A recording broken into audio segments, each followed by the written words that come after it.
Welcome to Inside Your County Government, our chance to help you become more informed, more engaged, and more educated on all things going on in Charles County government. This episode is part of our Gift of Information series. We do this series every December because we want you to know that the best gift we think we can give you is how you can be a more engaged resident. It helps us do our job better to support you, and it helps you feel like you really have a voice in your county government. For today's episode of The Gift of Information, we're talking to Christy Elkins. She's going to talk to us about boards and commissions and how you can get more involved. So Christy, thanks for being here today. Thank you for having me. So Christy, start by telling us, please, who you are and what you do for county government and how long you've been doing it. Okay. My name's Christina Elkins. I'm the assistant clerk to the Charles County Commissioners. I help in assisting the clerk to the commissioners in all the background logistics for our Charles County Commissioners Board meetings, our sessions, and our public hearings. I facilitate, just the ins and outs of the public signing in for hearings and helping with the agendas. But I think the biggest role in my job is boards and commissions. Awesome. And I know that I just said that the best gift we can give our residents is information, but I assume the best gift we can give you is that the commissioners take a little bit of a break for the winter holidays and the new year and you get some time to catch up on life. Absolutely. Gotcha. So hang in there. You're in the home stretch this month and then you can take a little bit of break. I know your plate is always full. It is. So boards and commissions, what are they? So I think a good explanation of boards and commissions would be a good way for the residents of Charles County to stay engaged in government. So the Charles County Commissioners have created specific boards and commissions that can help with different topics that they're working on. So just a good way to get engaged in your community and your government and have a voice. And when people apply, and we're going to talk about that application process, there's a variety of things that these boards and commissions cover, yeah? And everything from you need to be an expert on something to be on the board to just we need a resident voice. We need somebody who's a voter in Charles County. Is that an accurate statement? Yes. Okay. So we have specific requirements for some boards. Some boards are governor-appointed boards. And really, boards and commissions is for the residents. So when I say that, I mean the commissioners are involved as far as appointing the members, but the residents are what makes it successful. And it really is kind of resident run, right? Like you Yes. might have support from a staff member, but this is when a board meets, it is a group of just everyday folks sitting down to examine topics and try to make change, yeah? Yes. Excellent. Yes, and some boards have specific requirements like the Board of Appeals or Planning Commission that you do a training, but you don't have to be an expert in those areas. If it sparks your interest, go online to our boards and commissions page, take the training course, call me if you have questions. Some of our boards have specific requirements as far as if you're a lawyer or a psychiatrist or a doctor in a certain field.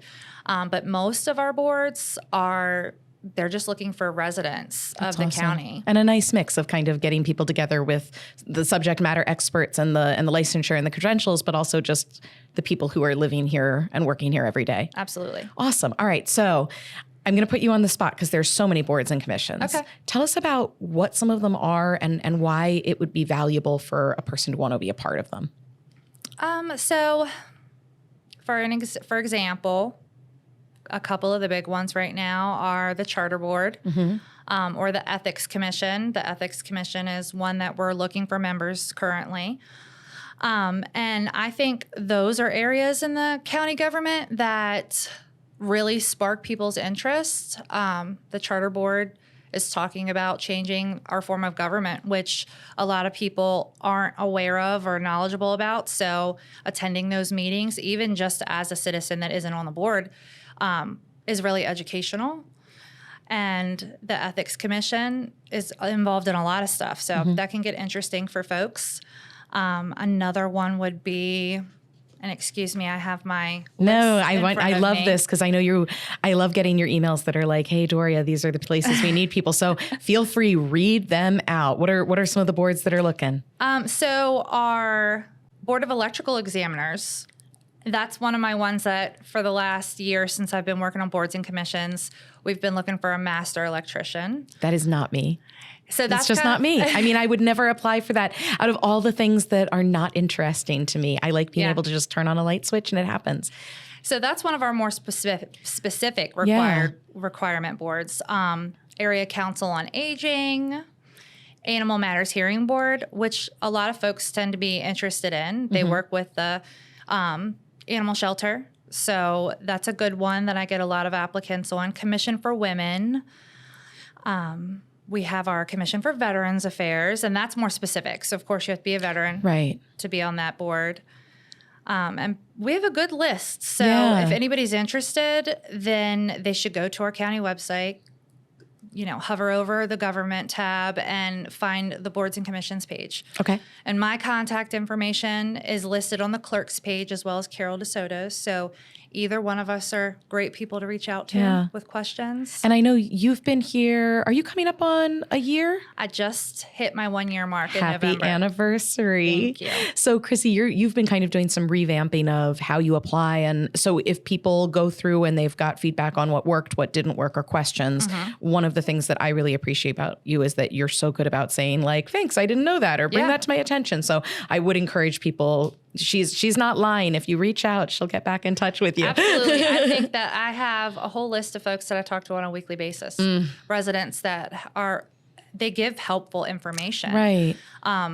It's just really me and Carol in the office that facilitate boards and commissions, and it's a lot of background work. So any feedback that the residents can give us about the application process, more information they'd like to see on the website, it's helpful for me. So if somebody is going through today's episode and they are either a master electrician or they know a master electrician or they heard one of the other boards, I just think it would be really cool if we got you a master electrician from this episode. But we'll talk about that later. If they were listening and they thought, this is a way that I really want to get involved in Charles County, and whether it's animals or electricity or, aging, this is something that matters to me and I want to have a voice. They go on the website and they apply. Yeah. Yes. And the application's online? Like it's all just typed in? Yes. So we have an online application. Okay. It comes directly to my inbox and Carol DeSoto's inbox. And so sometimes folks, I think they apply and they're like, I'm going to apply and I'm going to hear right back. Okay. How it works is I get applications in, I compile those applications into a summary, which I present to the Board of County Commissioners. They discuss in closed session, and they appoint an open session. So it's a process, and I don't like for people to get discouraged. Like, I applied for a board, but they appointed these members and I wasn't selected. They should still stay engaged with the status of that, because people will leave their positions, and we often have unexpired terms that'll come open, or people will resign for, numerous reasons. And what I do is I look back a year behind. Okay. And I keep those applications. So if I have new positions come open on a board, just because you applied and you didn't get appointed doesn't mean that I won't call you back when a position comes back open. You keep the applications open for it. Okay. I keep them open. I reach out to folks when they don't get appointed and let them know what other options on other boards that they might be a good fit for. Okay. So that makes sense. So it sounds like there really isn't a black and white answer of how long this process could take. If there's an opening on a certain board or commission, because you said some of them have terms, yeah? So that if you're appointed, it's going to last for 2 to 4 years, depending on the board. Okay. So we know that, it could be 2 to 4 years, something opens up. It could be sooner if somebody resigns. Yeah. And then your application is just kind of open for a year, and if there's a better fit, it comes up. Can people apply for more than one board or commission? Okay. So when they do the application, if they want something else, just check boxes, or so they'd have to apply separately for each board. Okay. And keep in mind that most of the time residents can only sit on one board unless you have a specific credential, as far as like if you're a psychiatrist and we have a board that specifically needs a psychiatrist, but you sit on another board. Maybe a case where they have you sit on both boards. Yeah. But most of the time, generally, they appoint you to one board. Okay. And what's kind of the commitment if you're on a board, or does it vary based off of? Okay. It varies. Some boards meet twice a year. Some boards meet every month. Some boards meet a couple times a month. And it really just depends on the topics that they're focused on, what their goals and objectives are. And you would know that when you applied, right? Like Yes. I could look and say that if I want to apply for this board, I know it looks like a commitment like this. If the meetings are at a certain time, I can tell that in advance. Okay. So I can kind of judge my time based off of what the board needs. Yeah. And if that board's website isn't updated, let me know. Okay. Because those are things I'm working on. I'm trying to make it more transparent so that you can go onto the website and you can see each board's meeting times, but some of these boards haven't been as active as others with COVID. Right. So I'm just getting those back up and running, like our commission for individuals with disabilities. They just started back up. We're getting ready to have our second meeting.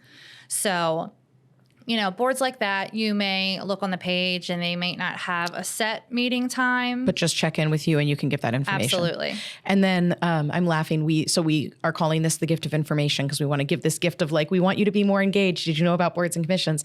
Am I correct that another great component of this gift is that some of these boards and commissions are paid? Yes? Yes. So we have a handful of stipend boards. We have a little over 40 boards, and our stipend boards tend to be our ones that fill up the fastest. I would imagine. That makes sense, right? Yeah. So that is the case. The others are all volunteer. Okay. But just as valuable. I think that residents should always keep in mind that they can make a difference. Yeah.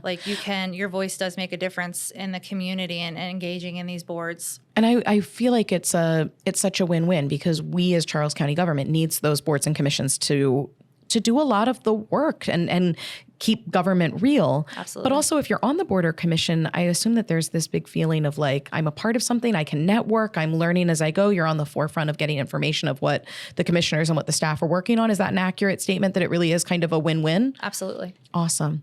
Okay, so if you could impart final wisdom for people tuning in today, what do you want them to know? And go through your notes, please. I know you were I don't want to forget anything. So anything you want to touch on, this is your chance. I think my biggest thing would just be I'm always encouraging residents to stay engaged. Call me, ask me questions, email me. If you feel like you've submitted your application, but it didn't give a full picture of who you are or what you can offer, send me your resume. And that's something that we're working on is broadening the options where you can explain more about yourself. Because right now there's a character max on our application. So if the question's something about why are you a good fit for this board, I can only tell you so much. But if I could attach my resume, you'd see that I had experience in all of these areas. Okay. Yeah. And there's never too many questions. Call me. Just call me and talk to me. And if you want to stop by the commissioner's office and have a conversation, I'm always open to engaging with the citizens. Oh, how much I appreciate that. And I love it that when people reach out to me, I know that if I pass them on to you, I know they're going to get a response, and that matters so much to me. So thank you. Thank you, Chrissy. All right. So I think it would be amazing for me if I heard that after this episode, you got tons of calls and people were like, oh, I'm doing this. And if it's the master electrician, I want total credit for that. That would be a huge bonus. I definitely want all the credit for finding an electrician. Chrissy Elkins, thanks so much for being here today. Thank you for having me. Thank you for tuning in. We hope that this episode, along with our others, gives you lots of good information on how you can continue to be engaged and have a real active voice in Charles County government.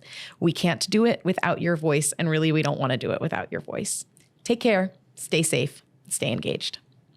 For more information on Charles County government, visit our website, www.charlescountymd.gov. Follow us on Facebook and Twitter, and subscribe to the county's e-news. You can also get many alerts through the citizen notification system. Don't forget to watch CCG TV on Comcast Channel 95 or Verizon Fios 10. We're also streaming on Apple TV and Roku devices. Just search Charles County Government. You can get all of our great podcast content wherever you get your podcasts by searching Charles County Government. And don't forget to subscribe to our YouTube channel.